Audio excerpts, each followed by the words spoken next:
네, 시장에 투자를 하다 보면 저 같은 또 아마도 여러분 같은 개인 투자자들은 차트를 보면서 도저히 약간 이해할 수 없는 현상들을 맞닥뜨리게 되곤 합니다.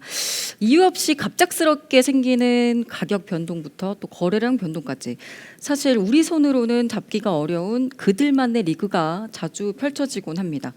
이 고래 등의 갬이 터지는 격인데 데이터 잘 보면 이 살아남는 시그널을 우리가 알 수가 있을까요? 지금 이 시간에는 크립토 퀀트의 주기영 대표님이 비트코인 상승장에서 고래에게 뒤통수 덜 맞는 법을 알려준다고 합니다. 자리로 모시겠습니다.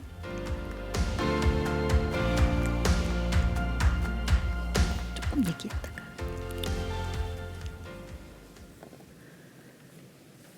네, 또 먼 시간 이렇게 달려와 주셔서 감사합니다. 네, 요즘 이 비트코인 상승장에서 비트코인 투자하려고 새롭게 유입되시는 분들도 있고 원래 투자하셨던 분들도 있는데 요즘 크립토 퀀트 보면서 굉장히 많은 도움을 받고 있다는 얘기를 들었어요.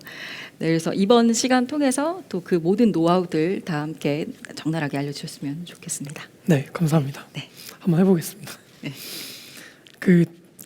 저희 크립토 퀀트는 블록체인 데이터를 통해서 실제 암호화폐 트레이딩에 활용할 수 있도록 암호화폐 필수적인 데이터들을 이제 알람이나 프로 차트를 통해서 제공을 하고 있습니다. 제가 비트코인 투자를 시작한 게 2017년인데요. 이 회사를 창업하기 전까지만 해도 이유 없이 매수 매도 버튼을 계속 누르고 있는 제 자신을 발견하고 데이터 기반으로 투자를 해야겠다고 생각을 하고 사업을 시작하게 됐습니다. 제가 특히나 이제 암호화폐 투자를 하면서 힘들었던 거는 비트코인이 왜 오르고 떨어지는지에 대해서 제대로 설명해 줄 수 있는 사람들이 없었어요. 데이터를 가지고 설명하지도 않고 뭐 양자 컴퓨터 때문에 비트코인이 떨어진다고 이야기를 하는 그런 내러티브들만 잔뜩 있는 상황에서 저희가 실제 암호화폐 고래들이 움직이는 거를 파악을 해서 그들의 움직임을 좀 따라감으로써 암호화폐 투자 리스크를 해칭할 수 있겠다, 그렇게 생각을 해서 창업을 하게 됐습니다. 그래서 최근에 있었던 일을 한번 보겠습니다. 저희 2월 21일 암호화폐가 58,000달러에서 48,000달러까지 급락했었는데요. 그때 무슨 일이 있었냐면은 58,000달러에서 1조 원 규모의 비트코인이 제민이라는 거래소로 입금이 됐습니다. 그리고 채굴자들의 지갑에서 2,300억 원이 고점에서 출금이 됐습니다. 채굴자들이 비트코인을 팔려고 이제 출금을 했겠죠. 그래서 고래들이 움직이면은 실제로 비트코인이 이렇게 급락을 하기도 하고 또 어떨 때는 그들끼리의 OTC 거래로 인해서 급등을 하기도 합니다. 저희 데이터를 이용하셨던 크립토 퀀트 유저들은 이제 실제로 새벽에 오는 이 알람을 받고 리스크를 해칭을 하셨고요. 그 월스트리트의 유명 블로거 제로헤치드라는 타일러 더던이라는 분이 이제 저희 시그널을 통해서 고점에서 팔았다고 이렇게 바이럴이 됐었습니다. 최근 얘기를 좀 해볼게요. 이거는 제가 아무데도 올리지 않은 내용인데 오늘 새벽 4시에 코인베이스에서 대규모 OTC 거래가 있었습니다. 코인베이스에서 대규모의 출금이 일어나면은 그 코인베이스가 이제 OTC 거래를 중개하는 경우가 많거든요. 그래서 장기적으로는 제가 상승장이라고 생각을 하고 있다고 말씀드릴 수 있을 것 같습니다. 이 시그널에 대해서는 뒤에서 제가 자세하게 말씀드릴게요. 그래서 이 OTC 거래가 일어난 직후에 15,000비트 정도가 있던 지갑에서 비트가 여러 개로 쪼개져 가지고 이런 식으로 커스터디 지갑들로 1,000비트, 2,000비트 가량의 고객들의 지갑도 이동이 된 걸 확인할 수 있었습니다. 그래서 결론적으로 이제 장기적으로 계속 상승이 이어질 거라는 생각을 하고 있고요. 아까 말씀드렸듯이 이제 저희 데이터는 결국에 고래의 움직임을 보고 판단하는 투자 전략인데 FX 시장에서 가장 중요한 거는 결국에는 수급 데이터거든요. 그래서 실제로 거래소에 얼마나 많은 물량이 매도 물량이 들어가는지 그리고 얼마나 많은 스테이블 코인이 들어가서 매수 대기 물량으로 대기하고 있는지 그런 것들을 파악하는 것이 되게 중요하고요. 그리고 누가 그 돈을 보냈는가 그것도 파악하는 게 중요합니다. 대표적으로 이제 이 시장에서 2013년, 2012년부터 오랫동안 채굴해 온 채굴자들이 가장 큰 고래라고 저희는 판단을 하고 있고요. 최근에는 비트코인을 신규 미국에서 이제 많이 매수를 하고 있잖아요. 그래서 미국 기관 주도의 상승장이 이어지고 있는데 코인베이스를 이용하는 일부 고래들이 새로운 신흥 고래로 떠오르고 있다고 생각하고 있습니다. 그래서 이런 수급 데이터를 통해서 판단할 수 있는 온체인 지표들이 몇 가지 있는데 그것들을 제가 하나씩 설명드리겠습니다. 먼저 고래 덤핑입니다. 고래들이 덤핑을 하기 위해서 거래소로 돈을 보내잖아요. 그럼 고래 덤핑을 보기 위해서 참고할 수 있는 지표가 크게 두 가지가 있습니다. 첫 번째가 모든 거래소의 유입량 평균입니다. 영어로는 All Exchanges Inflow Mean인데요. 이 평균적으로 얼마나 많은 사람들이 거래소에 입금하느냐, 그 입금량을 보면은 이동 평균을 24시간 정도로 취했을 때 평균 2비트코인 이상 입금을 하면은 급락이 발생할 확률이 높았습니다. 최근에 고점에서도 이 시그널이 떴었고요. 2비트코인 이상 입금을 하게 된 후에 덤핑이 일어나고 그 이후에 좀 희생자 고래라고 하죠. 고래들도 이제 무서워가지고 너도 나도 입금을 하기 시작합니다. 그래서 이렇게 덤핑 이후에 급증하는 걸 보실 수 있고요. 횡보탈 때 이렇게 고래들의 비율이 급증하면은 덤핑의 가능성이 있겠구나라고 판단하시면 됩니다. 요거는 작년 3월 급락 때 얘기고요. 2018년 급락 때도 마찬가지였습니다. 이게 평균 2비트코인 이상 입금될 때마다 하락이 있었고요. 2019년에는 2비트코인 이하를 계속 유지를 하면서 상승을 이어간 걸 확인하실 수 있고요. 2020년에도 마찬가지입니다. 3월 이후에도 이제 몇 번 2비트코인 이상을 넘을 때마다 휩소가 일어난 걸 확인하실 수 있습니다. 두 번째로 고래 덤핑을 볼 수 있는 데이터는 모든 거래소의 모든 입금량 중에 탑 10 입금량을 비율로 산정한 거입니다. 그걸 이제 거래소 고래 비율이라고 하는데요. 거래소 고래 비율을 72시간 정도의 이동 평균을 취해 보면은 평균적으로 85%의 이하를 유지해야 상승장이 이어진다고 이야기를 할 수 있습니다. 무슨 말이냐면 상위 10건의 고래 입금량, 그러니까 3일 동안 입금된 상위 10건의 고래 입금량이 85% 이하를 유지해야 된다. 그래야 상승장이다. 85%에서 90% 사이를 와리가리 하면은 하락이나 페이크 상승장, 거짓 상승장일 확률이 높다. 그런 말이고요. 2020년 급락 때도 마찬가지였습니다. 저희가 이때 상승을 할 때만 해도 다음 상승장이 시작되는구나 라고 생각했지만 페이크 상승장이었고 이내 급락이 왔었죠. 그때 이제 85% 이상 90% 이하를 계속 유지했다는 걸 확인하실 수 있고요. 2018년에도 급락 직전에 이제 85% 이상을 계속 유지했던 거를 보실 수 있습니다. 2019년 상승장에서는 85% 이하를 계속 유지했었고요. 2017년 상승장에서도 마찬가지였습니다. 네, 그리고 작년 상승장에서도 마찬가지였고요. 그리고 두 번째로 볼 수 있는 고래 지표는 채굴자 판매 강도입니다.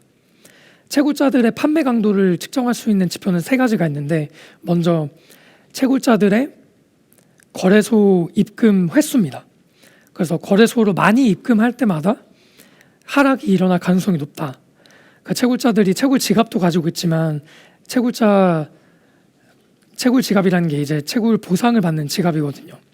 채굴 보상을 받는 지갑 외에도 개인 지갑을 가지고 있기 때문에 얼마나 많이 입금을 하냐가 그 입금 총량보다 더 중요하다고 말씀드릴 수 있을 것 같습니다.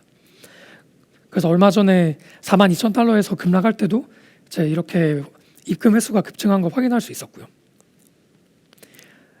채굴자들의 채굴 지갑 출금량도 마찬가지입니다. 비트코인 채굴을 하면은 할 수 있는 게 두 가지밖에 없습니다. 비트코인 채굴한 거를 내가 그냥 가만히 가지고 있거나 그거를 어디 옮겨가지고 팔거나 둘 중 하나인데, 이렇게 옮길 때마다 급락이 있었다는 거를 확인하실 수 있고요. 물론 이 옮긴 물량이 거래소로 가지 않고 OTC 거래로 갈 경우에 가격에 큰 영향은 없을 수가 있습니다. 근데 최근에는 확실히 거래소로 갔다고 이제 저희가 판단하는 게 역시나 고점에서 이렇게 하락이 있었고요. 그 앞전에 있었던 그 스파이크를 보셔도 이제 여전히 고점에서 계속 채굴자들이 출금을 하는 걸 확인하실 수 있습니다. 그 앞서 말씀드린 거는 이제 좀 일회성 지표고요. 거시적인 트렌드를 보기 위해서 저희가 1년 30일에 그러니까 이 거래 그 암호화폐 채굴자들의 출금량을 1년간의 이동 평균으로 나눈 값인데요. 그 전반적인 트렌드를 보는 거죠. 이 MPI라는 그 마이너 포지션 지수가 2 이상을 넘길 때마다 이제 고점이 형성될 확률이 높다라고 판단을 했습니다. 그 최근에는 채굴자들이 엄청 팔았어요. 그래서 이 지수가 막 5 이상을 계속 상회를 했었는데 그럼에도 불구하고 하락이 오지 않고 뭐 약간의 조정 정도만 온 이유가 아무래도 코인베이스의 매수 압력이 굉장히 강해서 그랬던 것 같습니다. 그리고 세 번째로 볼 수 있는 게 이제 코인베이스 그 OTC 거래 지표인데요. 아무래도 장외에서 거래소 밖에서 고래들끼리 거래를 한다는 거는 이제 이 비트코인의 새로운 매수자가 계속 나타나서 거대한 비트코인의 수요가 있다라고 판단을 할 수가 있습니다. 그래서 그런 고래들의 비트코인 구매 수요가 있을 때마다 가격이 상승할 확률이 높기 때문에 최근에는 미국 기관 주도의 상승장이 계속 이어지면서 코인베이스가 그 미국 기관들의 비트코인 매수를 브로커리지를 많이 했습니다. 그래서 코인베이스의 유출량을 보는 게 되게 중요했고요. 코인베이스가 비트코인을 이제 미국 기관들에게 팔고 나면은 이런 식으로 거래소 내 콜드월렛에 있던 비트코인 물량이 그 미국 기관 고래들에게 이렇게 전달이 됩니다. 그래서 예를 들어 가지고 그 12,000비트, 15,000비트 가량이 작년부터 계속 출금이 됐었어요. 출금이 될 때마다 이제 계속 이렇게 상승이 이어졌는데 그 이유가 이제 그 코인베이스 프라임이라고 그래서 코인베이스에서 브로커리지를 중개해주는 플랫폼이 있습니다. 그래서 물량이 이렇게 빠져나갈 때마다 우리 OTC 물량이 많이 떨어졌네 하면서 이제 코인베이스 프라임에서 중개를 해서 물량을 매집을 한다고 저희는 판단을 하고 있습니다. 그리고 이제 좀 거시적으로 본 지표인데요. 비트코인 네트워크 상에서 하루 이동하는 물량이 약 60조 원 정도 됩니다. 그러니까 하루에 60조 원의 비트코인이 이동하는데 이거 다 어디로 가는 거냐? 누구한테 왜 무슨 목적으로 가는 거냐라는 거를 파악하기 위해서 저희가 이 펀드 플로우 레이시오라는 지표를 만들었습니다. 토큰스 트랜스퍼라는 지표는 네트워크 상에서 이동하는 전체 비트코인 총량이고요. 이 비트코인 총량은 증가하는데 펀드 플로우 레이시오는 계속 감소하고 있었어요. 펀드 플로우 레이시오가 이제 거래소가 그 입금 출금으로 만들어내는 그 비트코인 거래량을 전체 네트워크 이동량으로 나눈 것이거든요. 그래서 거래소가 실제로 유저 입금 출금으로 만들어내는 트랜잭션의 비율이 전체 3%밖에 안 된다. 이거는 말이 안 된다. 너무 낮다. 97%가 거래소 밖에서 뭔가 50 몇 조 원이 이동하고 있는데 이거 다 뭐냐라고 해서 봤더니 이제 그거를 제가 트위터에 작년 9월에 올렸어요. 엄청나게 큰 OTC 거래가 진행되고 있는 것 같다. 그러고 이제 원리버나 마이크로스트래tegy 같은 미국 기관들의 OTC 거래 소식들이 계속 들려왔고요. 테슬라도 마찬가지고요. 그리고 이제 거래 매집이나 이익 실현 구간을 볼 수 있는 지표들이 몇 가지가 있습니다. 대표적으로 코인베이스 프리미엄 인덱스인데요. 미국 그 대기업들이나 헤지펀드들은 USD로 비트코인을 사기 때문에 코인베이스에서 프리미엄이 발생이 됩니다. 그래서 저희가 뭐 한국에서는 업비트에서 원화로 비트코인을 구매하잖아요. 근데 코인베이스에서 USD로 비트코인을 구매하게 되면은 이제 구매 금액이 저희 같은 개미 투자자들이 구매하는 거랑은 좀 차원이 다른 구매 금액이기 때문에 가격 차이가 굉장히 심하게 벌어지게 됩니다. 그래서 비트코인이 $30를 돌파하기 전에 이런 식으로 횡보를 했었는데요. 그때 코인베이스 프리미엄이 $50에서 $150까지 차이가 났었습니다. 바이낸스와의 가격 격차고요. $4만 달러를 돌파할 때도 마찬가지로 코인베이스 프리미엄이 굉장히 많이 붙었었습니다. 그리고 이런 코인베이스 프리미엄이 반대로 이제 역 프리미엄이 될 때가 있는데요. 가격은 상승하는데 코인베이스 프리미엄은 역 프리미엄으로 스파이크를 찍었다. 그러면 이제 코인베이스 고래들이 더 이상 매수를 하지 않고 여기서 좀 쉬었다 가기를 원하는구나, 그렇게 판단을 하시면 될 것 같습니다. 실제로 얼마 전에 52K 뚫을 때도 그 코인베이스 프리미엄이 계속 역 프리미엄이 붙었었고요. 제가 이상하다고 해서 올렸었는데 이제 이후에 조정이 좀 왔었던 것 같습니다. 그리고 코인베이스 프라임 아까 살짝 말씀드렸는데 코인베이스 프라임이 마이크로 스트래티지를 거래를 중개했다는 내용이고요. 그 마이크로 스트래티지가 지금 계속 비트코인을 매수하고 있고 지금 9만 비트코인 정도를 가지고 있는 걸로 알고 있습니다. 그 비트코인 전부 다 이제 코인베이스 프라임을 통해서 중개가 됐는데, 이 코인베이스 프라임이라는 서비스가 코인베이스 거래소 안에서 비트코인을 대신 매수해 주는 거예요. 그래서 이런 코인베이스 프라임을 이용하는 미국 내 기관 매수자들이 굉장히 많기 때문에 이 코인베이스 프리미엄 인덱스와 앞서 말씀드린 코인베이스 아웃플로우 두 가지 지표가 굉장히 중요하다고 말씀드릴 수 있을 것 같습니다.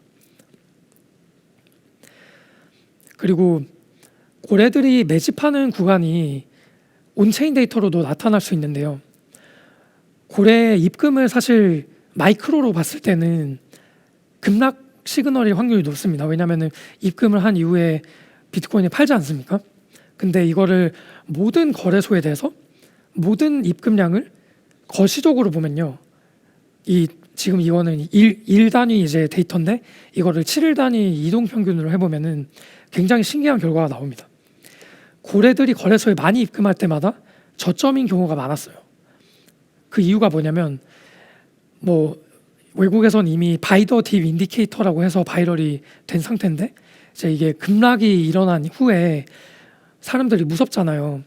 내가 비트코인이 계속 떨어질 것 같은데 이거를 OTC 거래로 팔 수도 없고 일단은 거래소에 입금을 해서 즉각 판매할 수 있는 상태로 만들어 놓자, 그런 생각에 이제 너도 나도 거래소에 입금을 하게 됩니다. 그 고래들이 이렇게 입금을 하게 됐지만 실제로는 횡보 타고 가격은 떨어지지 않는 것이죠. 그래서 만약에 비트코인이 30% 이상 하락을 했는데 이 지표가 스파이크를 찍었다, 그러면은 진지하게 매수를 고려해 보시는 걸 추천드립니다. 그리고 이제 스테이블 코인을 통해서도 매수 압력을 판단해 볼 수 있는데요. 이 매도 매수 압력을 판단하기 위해서 이제 비트코인 같은 경우는 거래소에 보내면 매도 압력이 될 수 있을 것이고 스테이블 코인은 거래소에 보내면 매수 압력이 될 수 있을 겁니다. 그래서 이 모든 스테이블 코인의 모든 거래소 입금 횟수 혹은 그 입금된 주소 횟수, 거래소마다 이제 하나의 주소를 발급해 주잖아요. 그 횟수가 갑자기 급증할 경우에 가격이 급등할 가능성이 높다. 그래서 예를 들어서 $20,000를 돌파할 때도 $20,000를 돌파하기 직전 한 10분 전에 굉장히 많은 유저 입금이 이루어졌습니다. 이게 이제 블록 단위 데이터인데요. 이더리움 ERC20 위에 있는 스테이블 코인들이기 때문에 블록 하나당 15초 정도가 됩니다. 그래서 15초 안에 약 200명의 사람들이 입금을 계속 이어나간 것이죠. 근데 어떻게 보면은 좀 이상합니다. 왜냐면은 모든 전 세계 사람들이 일제히 합을 맞춰서 $20,000 돌파하기 10분 전에 15초에 한 번씩 200번의 스테이블 코인 입금을 했다는 게 좀 이상해서 저희의 어떤 가정이지만 생각으로는 좀 가격을 조작하는 세력이 있지 않나. 그래서 그런 세력들이 이 하나의 엔티티가, 하나의 그 고래 매수자가 가격을 많이 올리면 문제가 될 수 있으니 이제 여러 계정을 두고 그 계정에 스테이블 코인을 쏴서 이제 그 스테이블 코인을 매수를 하는 게 아닌가라고 판단을 하고 있습니다. 그리고 두 번째로 볼 수 있는 매도 매수 압력 지표는요, 스테이블 코인 레이시오 지표입니다. 이게 이제 거래소 내에 비트코인 보유량 총량이 있을 거고 스테이블 코인 보유량 총량이 있을 겁니다. 그래서 이 거래소 비트코인 보유량 총량을 스테이블 코인 보유량 총량으로 나누면은 이게 매도 압력 지표가 될 수 있습니다. 그래서 실제로 비트코인 대비 얼마나 많은 스테이블 코인을 거래소가 가지고 있느냐, 그거를 이제 스테이블 코인 비율이라고 하고요. 그 스테이블 코인 비율이 이 높을 때마다 매도 압력이 높고 낮을 때마다 매수 압력이 높습니다. 그래서 제가 이 스테이블 코인 지표를 MACD라는 인디케이터로 만들어 가지고 저희 사이트에 올려놨는데요. 이 무빙 에버리지 크로스라고 하는데 이 크로스가 실제로 일어났을 때 제가 글을 올렸어요. 이게 46,000인가 47,000달러에서 그 시그널을 올렸는데 이제 사람들 다 미쳤다고 했어요. 지금 누가 매수하냐, 급락인데. 근데 이제 58,000달러까지 올라간 걸 확인하실 수 있었고, 그때 실제로 52,000달러에서는 코인베이스 프리미엄이 옆으로 떴는데 그 스테이블 코인들이 굉장히 매수 압력이 세가지고 58,000달러까지 올라갈 수 있었습니다. 상승 하락의 트렌드를 볼 수 있는 지표 중에 저희가 가장 중요하게 생각하는 지표가 모든 거래소의 비트코인 보유량입니다. 그래서 사실 사람들이 비트코인을 팔 생각이었으면 거래소에 보내서 비트코인을 판매 가능한 상태로 만들어 놓겠죠. 근데 거래소에서 물량이 계속 빠져나간다는 거는 비트코인이 판매될 수 없는 상황에 이제 놓여 있다는 걸 그 시사합니다. 실제로 그레이스케일 같은 경우는 코인베이스 커스터디 OTC를 중개해서 이제 비트코인을 구매하는데요. 그 코인베이스 물량이 계속 줄고 있어요. 근데 그레이스케일에서 GBTC를 구매하면 최소 6개월 정도는 락업이 있습니다. 그 비트코인이 6개월 동안은 팔 수가 없는 거죠. 그래서 이 모든 거래소의 비트코인 보유량이 작년 3월부터 계속 줄고 있는 트렌드가 지속되고 있고요. 그래서 계속 상승장이 이어질 거라고 저희는 판단하고 있습니다. 그리고 거래소에 이제 들어오는 양과 나가는 양을 그 차이를 이제 넷플로우라고 하는데요. 인플로우 빼기 아웃플로우. 그래서 거래소에 들어오는 총 입금량을 총 출금량으로 뺀 거예요. 그래서 입금량이 많으면은 이 넷플로우라는 지표가 양수일 거고 출금량이 많으면은 넷플로우가 마이너스겠죠. 그래서 입금량이 많을 때는 확실히 이 여기 형성된 이 산 모양처럼 이제 비트코인 하락할 확률이 높습니다. 하락장이 이어질 확률이 높고요. 2018년이나 2020년 고점이 뭐가 달랐느냐, 그때 2만 달러 돌파할 때 뭐가 달랐느냐 보면은 2020년 때는 이게 엄청나게 마이너스였어요. 그러니까 출금되는 비트코인 양이 너무나 많았고 이거 여기서 재차 하락 온다는 이야기들이 굉장히 많았었는데 이제 넷플로우가 이때 역대 최대치를 찍었었습니다. 마이너스로. 그래서 이때가 이제 $10,000 시절인데요. 그립네요, $10,000. 저 때면은 20배 롱을 쳤을 텐데, 네, 저 때 저 롱을 쳤습니다. 그래서 저 때도 이제 제가 엄청나게 롱이라고 이제 글을 올렸었습니다.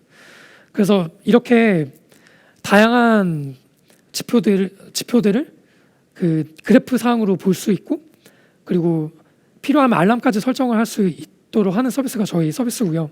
cryptoquant.com 홈페이지로 오셔서 저희 데이터 한번 보시고 알람 설정도 한번 해보시면 좋을 것 같습니다. 네, 그리고 가입하시면 한 달 무료니까 네, 지금 꼭 가입하시기 바랍니다. 감사합니다.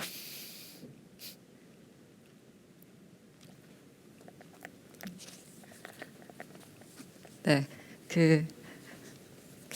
굉장히 재밌게 들었습니다. 흥미롭게 저 앉아 있다 이렇게 점점 빠져들어가지고 네. 네 들었는데 나중에 이 영상이 또 올라가니까 혹시나 지금 실시간으로 들으셨는데 혹시 놓친 것이 있거나 다시 한번 되돌려보고 싶다 하시는 분들은 나중에 올라가신 영상을 좀 확인해 보시면 좋을 것 같습니다.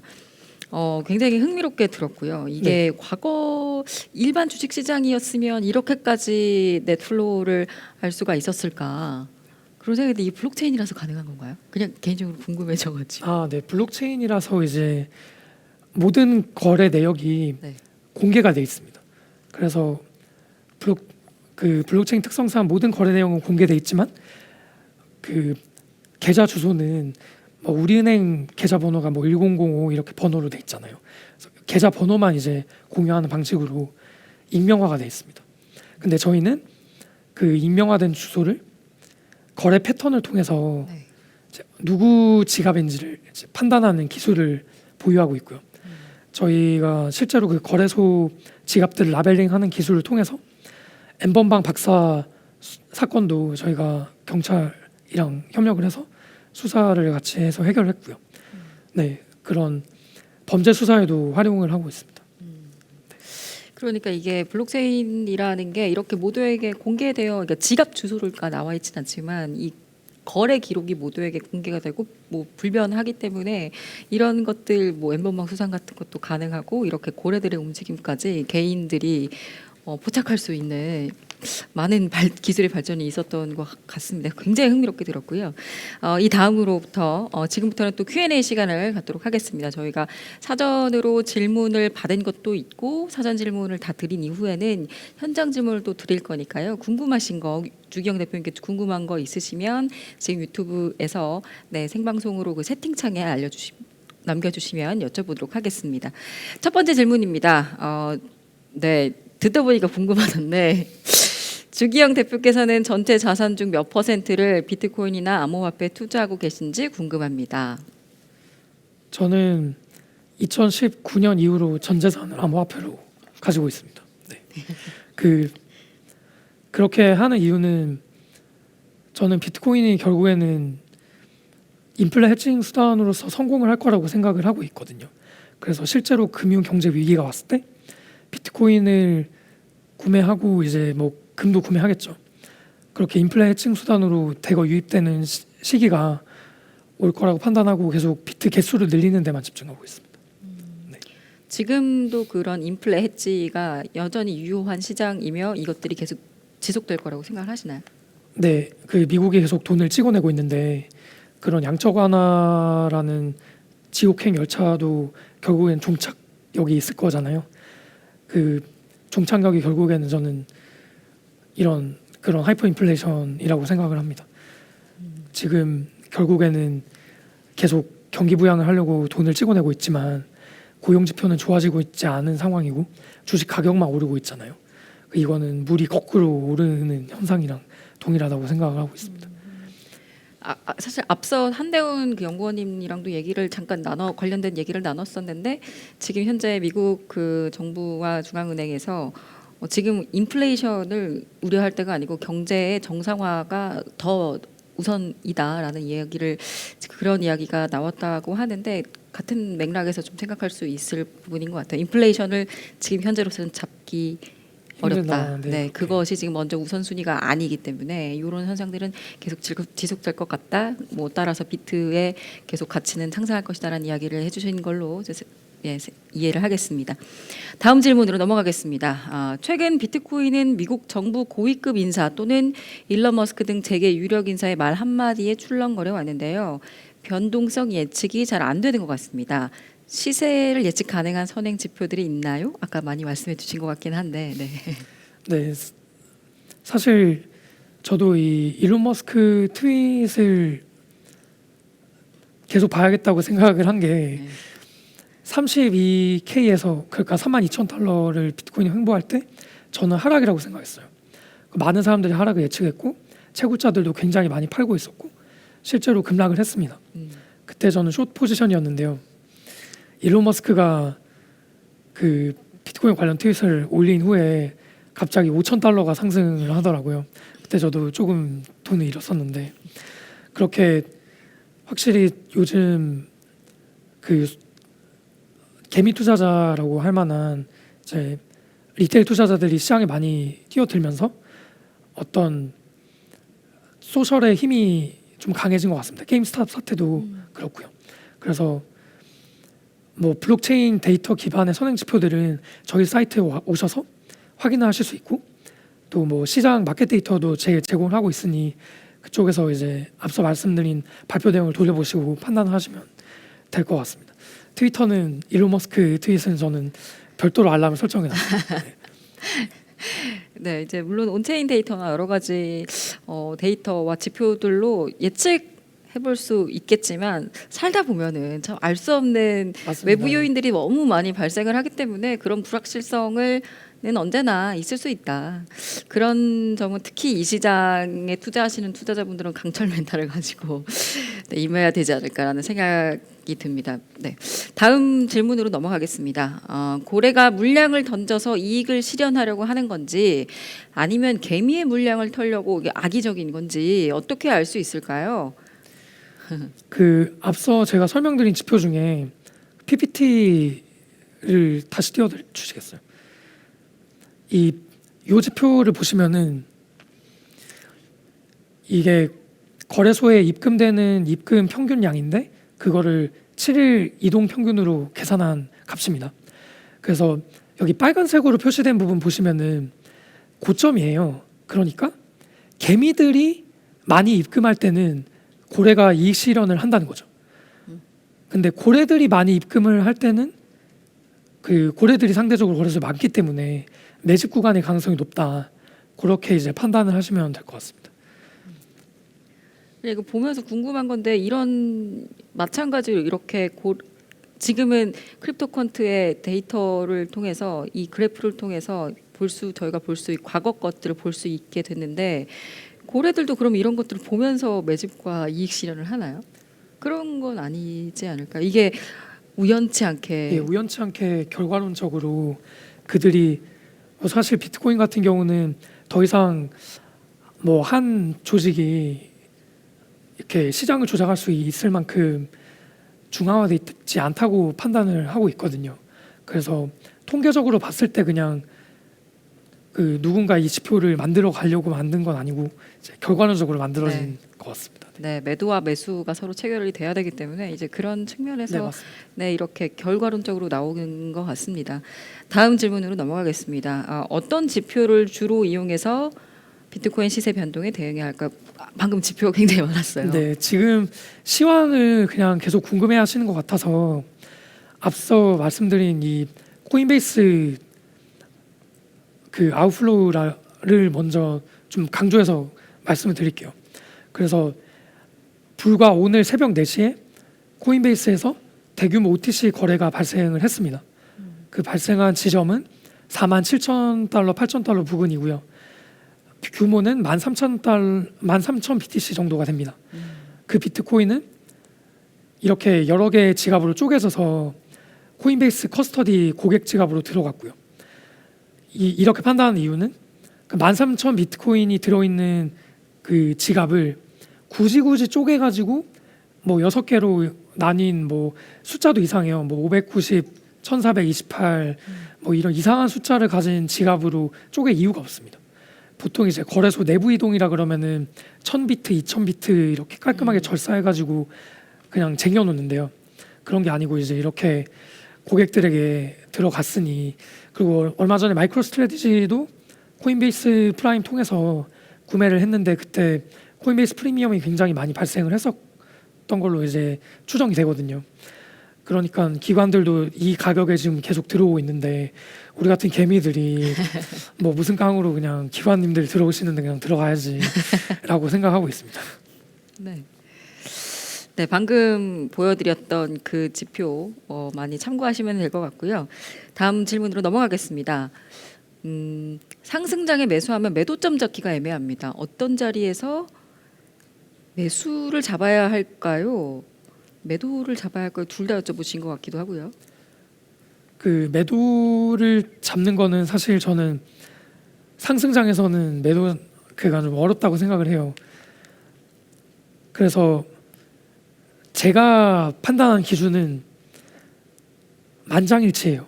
만장일치라는 게 스테이블 코인 고래도 팔고 코인베이스 고래들도 팔고 채굴자들 고래들도 팔고, 그리고 다양한 마켓 지표가 안 좋을 때 이 네 가지가 모두 매도를 가리켜야 진정한 하락이 온다고 생각을 하고요. 실제로 앞서 말씀드린 것처럼 그 제미니 거래소로 대규모 입금이 있었고요. 그리고 채굴자들 팔고 있었고요. 스테이블 코인을 통한 매수가 그러니까 스테이블 코인 입금 횟수가 굉장히 적었고요. 그리고 코인베이스 프리미엄은 마이너스였고요. 그래서 저는 여기서 숏을 잡았습니다.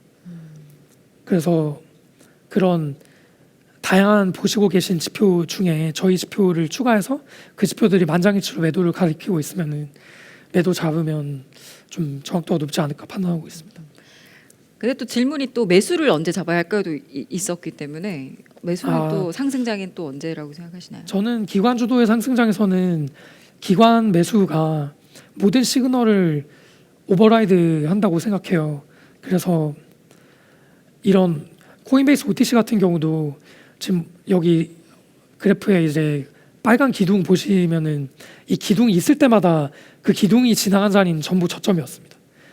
그래서 네, 이 뭐 지금 3월 폭락이 있을 거다 이런 다양한 뭐 나스닥부터 하락하고 있고 매크로 지표가 안 좋아져가지고 지금 비트코인이 주춤하고 있지만 어쨌건 이 자리를 지키면서 기관들을 올리고 싶어 하지 않을까라고 판단을 하고 있습니다. 네.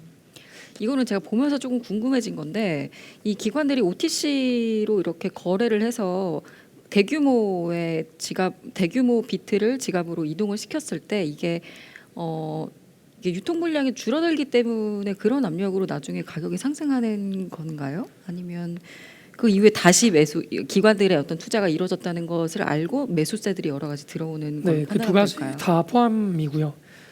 우선 코인베이스 OTC가 일어나고 나서는 코인베이스 측에서도 이제 부족한 OTC 셀사이드 물량을 채우기 위해서 코인베이스 프라임을 통해서 비트코인을 구매하는 걸로 알고 있습니다. 그리고 뭐 기관들 입장에서도 이제 이런 OTC 거래로 일회성으로 살 수 있지만 프리미엄이 붙기 때문에 저점에서 잘 사줘라고 이제 코인베이스 프라임에게 맡겨가지고 그냥 코인베이스 프라임이 이렇게 저점에서 잘 매수할 수 있게 야금야금 이제 프리미엄 붙이면서 매수를 하는 경우가 있고요. 그 셀사이드 리퀴디티 크런치라 그래가지고 이미 해외에서는 앞서 보여드린 이 거래소 비트코인 총 보유량이 이제 굉장히 급감하는 이 상황에 대해서 작년 3월부터 이야기를 해왔어요. 그래서 왜냐하면은 그 비트코인 탄생 이래 단 한 번도 비트코인 거래소 보유량이 줄어든 적이 없었거든요. 지금 요 그래프가 제가 알기로 2013년부터인 걸로 알고 있는데, 네. 그래서 요 흐름이 계속 지속되는 한, 네, 그리고 그 물량들이 다시 거래소에 들어오지 않는 한 상승장이 이어질 것 같습니다. 네. 저 그래프가 언젠가 다시 꺾이는가 이거를 좀 네. 네, 유념해서 봐야 되겠네요.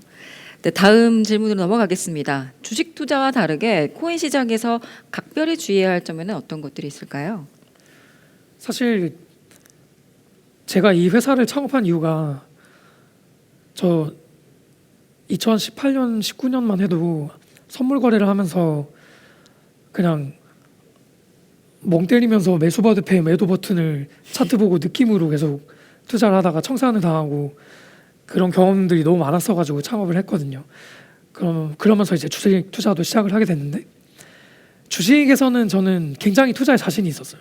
왜냐면은 다양한 지표들이 있잖아요. 다양한 데이터들이 있고 적어도 재무제표를 보고 이제 이 회사가 얼마나 견실한지 판단할 수 있었는데 코인 투자에서는 그냥 오르면 사고 떨어지면 파는 그런 문화가 많은 것 같아요. 그래서 그 문화를 저희는 바꾸고 싶고 그 각별히 주의해야 하는 점은 이제 오른다고 사고 내린다고 팔지 마라. 데이터를 기반으로 투자하시고 그 주식시장처럼 펀더멘털을 볼 수 있는 데이터를 저희 사이트에 오셔가지고 판단하시면 좋겠다. 그렇게 생각을 하고 있습니다.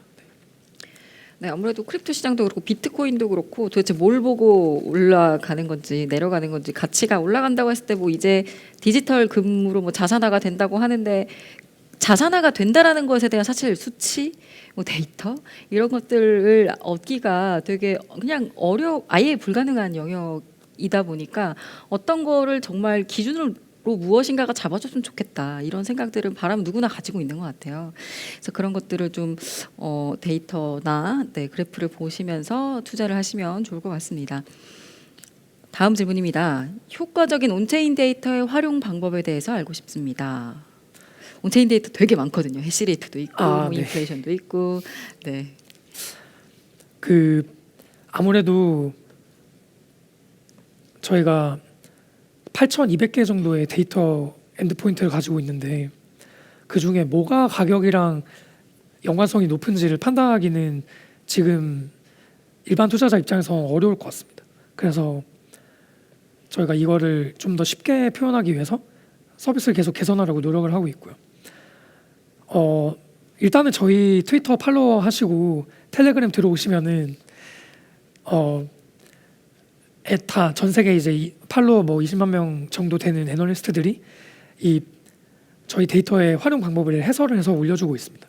그래서 효과적으로 이 데이터를 활용하려면은 사용법을 알아야 되기 때문에 일단은 트위터 오셔서 팔로우 하시면은 좋지 않을까 생각하고 있습니다.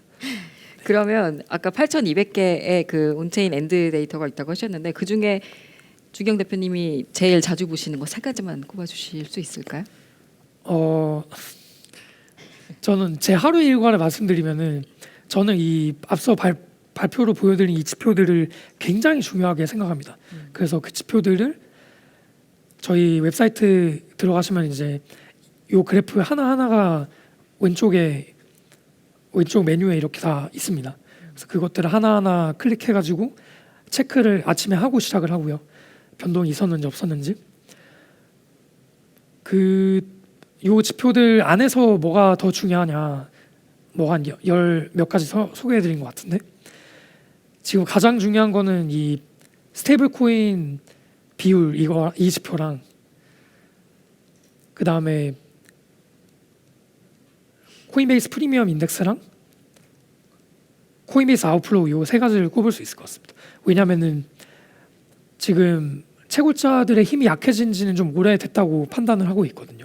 그들이 비트코인을 판 시점이 한 2만 달러부터 계속 팔고 있어요. 많이 팔고 있었고, 야 진짜 내 물량 다 던진다 했을 때가 42,000대고 최근에도 이제 물량 굉장히 많이 던진 거를 보실 수 있는데 그래봤자 3,000, 4,000 비트밖에 안 돼요. 기관들이 사는 거는 12,000 비트, 2만 비트 이렇게 되는데 어디서 사는 거야? 그래서 기관들의 싸움, 그러니까 기관들과 스테이블 코인과 고래과의 싸움을 봐야 되고, USD 현물로 매수하는 기관들의 움직임은 이제 코인베이스 아웃플로우랑 코인베이스 프리미엄으로 볼 수 있고요. 그리고 스테이블 코인 고래들의 움직임은 스테이블 코인 비율, 그러니까 얼마나 거래소에 스테이블 코인이 비트코인 대비 많은지 그걸로 판단을 할 수 있다고 생각합니다. 좀 말씀하시면서 채굴자들의 영향력이 줄어들고 있다라는 이야기는 굉장히 좀 새롭게 다가온 것 같아요. 지금 그것보다는 고래와 기관의 싸움으로 넘어갔다. 그리고 기관들의 매집세 이 채굴자들이 판매하는 것보다 훨씬 크다고 말씀하셨는데 도대체 어디서 매집을 하게 되는 건지 좀 궁금하기도 하네요. 네, 다음 질문 넘어가겠습니다. 캐시우드가 말한 비트코인 6억 가능한가요? 네, 요즘 이제 공격적으로 일부 금융기관들에서는 목표점을 이제 찍어주고 있는데 6억 간다. 그러면 지금 산다가 될 텐데 어떻게 생각하시나요? 저는 현재 기관주도 상승장은 결국에는 기관들이 비트코인은 디지털 금이다라는 내러티브를 본인들이 체화했기 때문에 가능한 거라고 생각을 하고 있고요. 실제 실현 시가총액이라는 지표가 있습니다. 비트코인이 유실되거나 뭐 프라이빗 키를 찾을 수 없어서 도달을 못하거나 뭐 마운트고스처럼 법원에 묶여 있거나 그런 물량을 뺀 서플라이를 이제 실제로 비트코인이 이동했을 때 가격으로 계산해서 그 시가총액을 매긴 건데요. 그 시가총액 비율에 따르면 지금 비트코인은 금시총을 얼마나 뺏어왔느냐라고 봤을 때 거의 5% 정도밖에 안 됩니다. 뭐 혹자는 지금의 그냥 비트코인 서플라이를 바로 굽해가지고 10% 이상 뺏어왔다 이렇게 얘기하는 경우가 있는데 실제로는 5% 정도밖에 안 뺏어온 걸로 보이고요. 얼마나 많이 뺏어올 수 있느냐의 문제인 것 같아요. 그 6억으로 간다는 거는. 그래서 저는 뭐 그래도 10% 정도는 뺏어올 수 있을 거라고 생각을 해서 1억은 넘길 수 있을 것 같다라고 이제 판단을 하고 있고요. 10만 달러. 6억은 뭐 그러면 한 금시총의 한 30% 정도를 뺏어와야 되지 않을까 생각하고 있습니다. 그러게요. 실물금과 디지털금이 어느 정도로 포트폴리오를 실제로 기관이나 큰 고래들이 잡을 것인가, 뭐 이런 이야기가 될 것 같습니다. 그거를 사실 누가 예측할 수 있을지는 네. 잘 모르겠어요. 네, 지금까지 이제 사전 질문을 받았고요. 지금부터 현장 질문으로 넘어가도록 하겠습니다. 뭐 또 궁금한 거 있으시면 채팅창에 올려주시면 네, 저희가 그 중에 일부를 선택을 해서 여쭤보도록 하겠습니다. 네, 첫 번째 질문인데요. 트위터의 44K에 대한 고래 매집으로 이 가격대가 대단히 강한 지지대가 될 거라 하셨던 것 같네요. 아직도 유효하게 생각하시나요?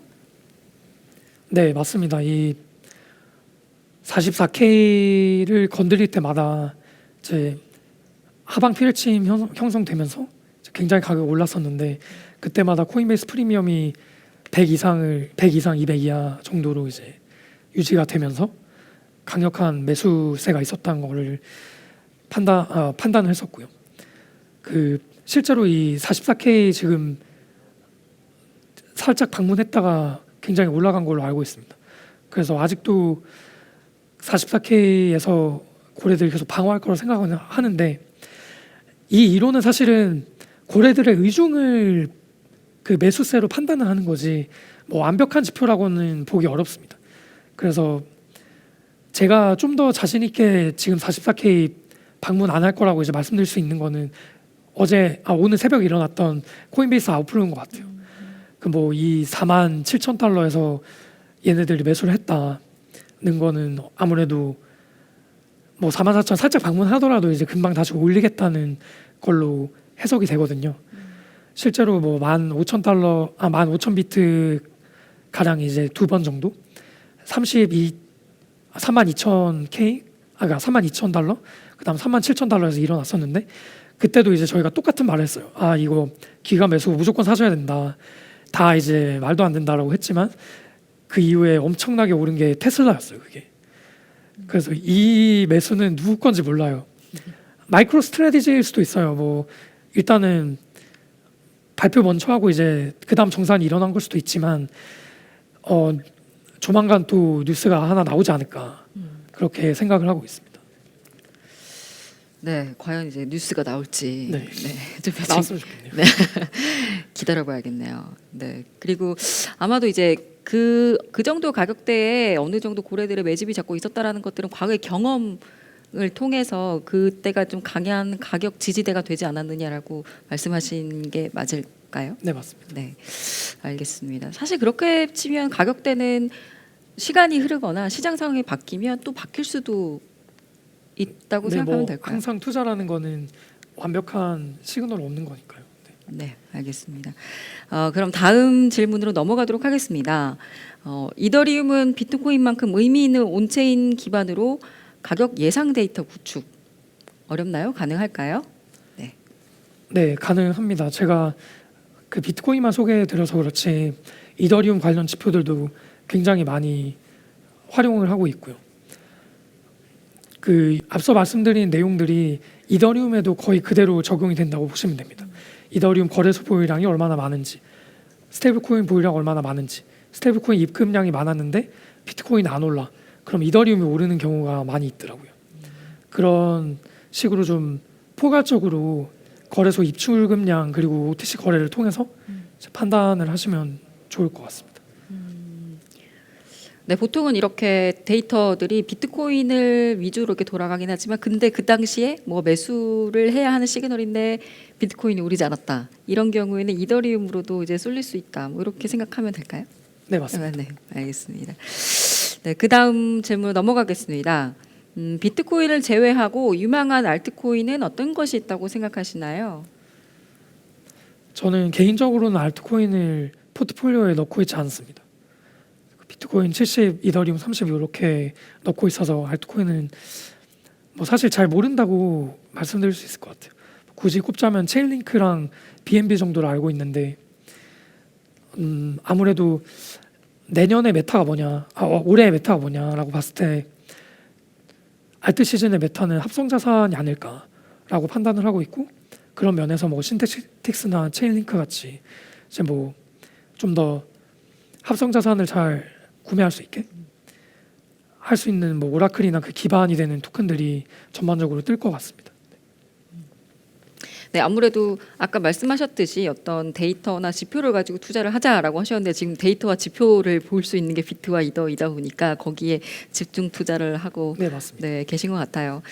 그 다음 질문으로 넘어가겠습니다. 지금 비트코인이 횡보하고 있는데 앞으로 데이터상으로 어떻게 될까요? 이거 어느 정도 답변이 된 것 같긴 합니다만 어떻게 생각하시나요? 네, 이게 좋은 시그널이 많이 떴지만 바로 뭐 이렇게 올라갈지 뭐 살짝 떨어졌다 올라갈지 이거는 모르겠어요. 그거는 고래님들의 판단에 맡기는 거기 때문에, 그래서 어쨌건 장기 상승은 맞기 때문에 현물 투자자시면은 지금 매수를 고려하는 거는 좋은 판단인 것 같습니다.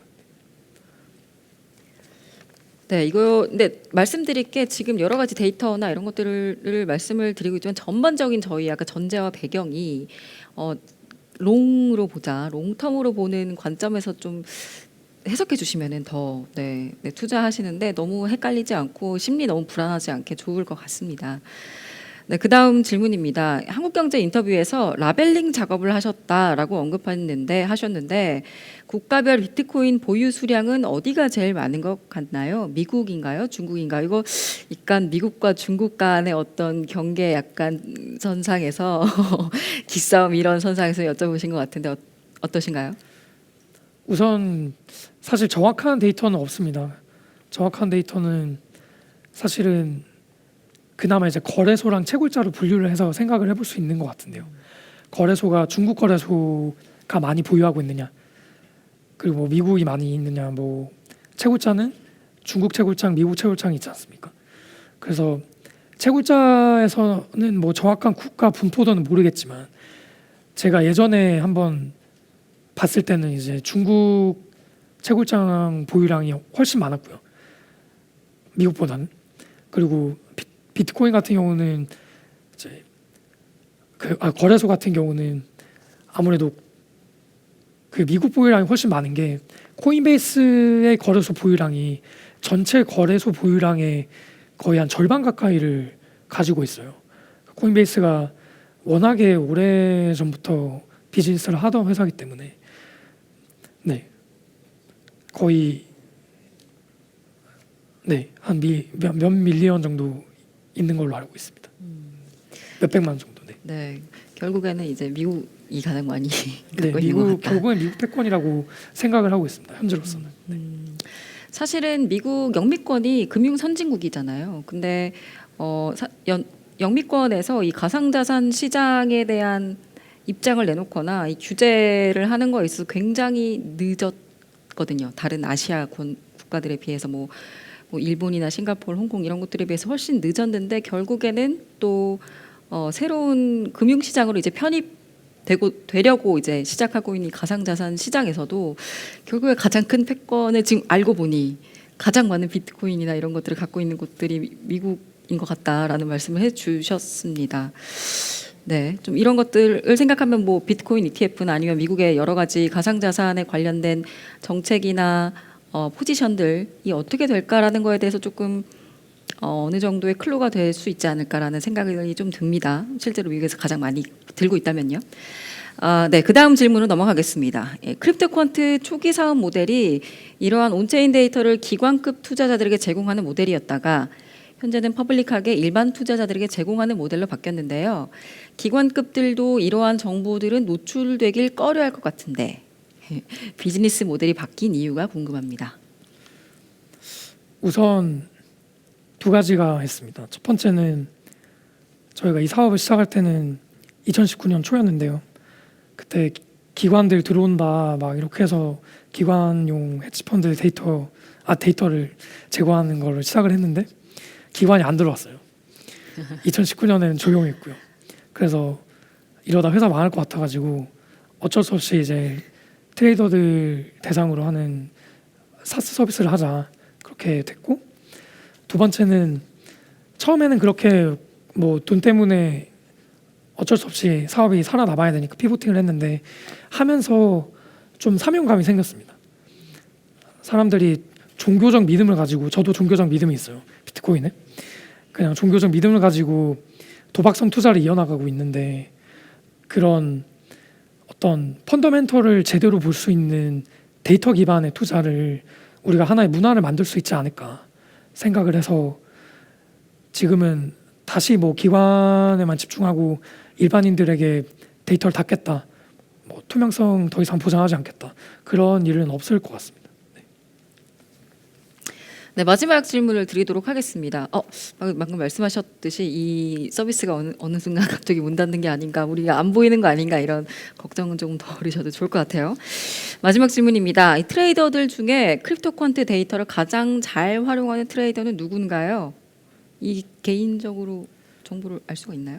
사실 말씀드리기가 좀 어려울 것 같아요, 이 부분은. 그리고 알려지지 않은 트레이더 분들도 많이 계시고, 그분들은 알파라고 하죠. 이 실제로 본인이 이 8,000개 가까이 되는 데이터 셋 중에 보물을 하나 발견을 했는데 그거를 공개하고 싶어 하지는 않아 하더라고요. 그리고 저희 같은 경우는 뭐 점프 트레이딩이나 그 미국 월스트리트 헤지펀드들도 이미 사용을 하고 있습니다.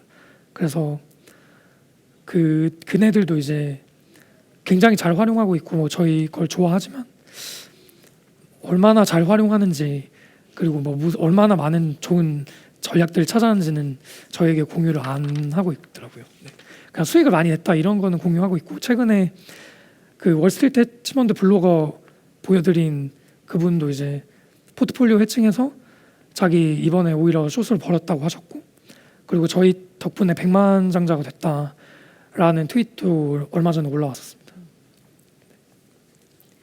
네. 너무 또 긴 시간 동안 또 비트코인 상승장에서 되게 궁금했던 지표들, 그 데이터들에 대해서 이렇게 막 보여주시면서 뭐 오늘 아침에 무슨 일이 일어났다라고까지 많은 이야기들을 해주셨는데요. 네, 정말 오늘 시간, 네, 소중한 이야기 해주셔서 감사합니다. 네, 감사합니다. 네, 감사합니다.